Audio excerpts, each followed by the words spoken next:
বর্ধমান দুর্গাপুরে বিজেপি প্রার্থী তিনি প্রচারে বেরোচ্ছেন, একটা বক্তব্য রাখছেন যে বক্তব্যের জন্য রীতিমতো বিতর্ক তৈরি হচ্ছে। আর এবার দিলীপ ঘোষ খেলা হুঁশিয়ারি দিলেন, ভোটারকে আশ্বস্ত করতে গিয়ে চড়া সুর শোনা গেল দিলীপ ঘোষের।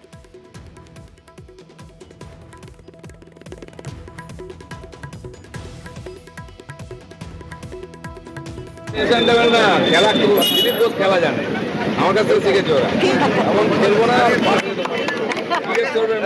লোককে আর ওখানে যত গুন্ডা ছিল দিয়ে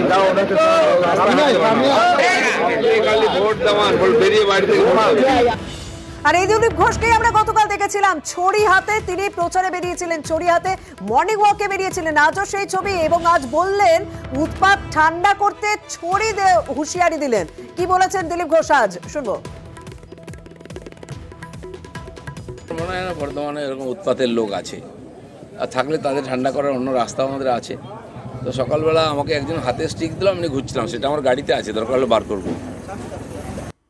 আর এই সমস্ত বক্তব্য রেখে দিলীপ ঘোষ প্রচারের আলোয় ভেসে থাকার চেষ্টা করছে, পাল্টা উত্তর দিয়েছে তৃণমূল কংগ্রেস। এই ধরনের কথা বলাটাই তার বৈশিষ্ট্য, তার সংস্কৃতি, তার কৃষ্টি। যিনি অন্যভাবে রাজনৈতিক প্রাসঙ্গিকতা হারাচ্ছেন, এই ধরনের কথা বলে রাজনীতিতে ভেসে থাকতে চান। যত এই ধরনের কথা বলবেন, বিজেপির ভোট বাক্সে ভোট তত কমবে, তৃণমূলের ভোট বাক্সে ভোট তত বাড়বে। এই ধরনের কথা বাংলার জনতা জনার্দন কখনোই সমর্থন করে। ভোটের মুখে বিজেপি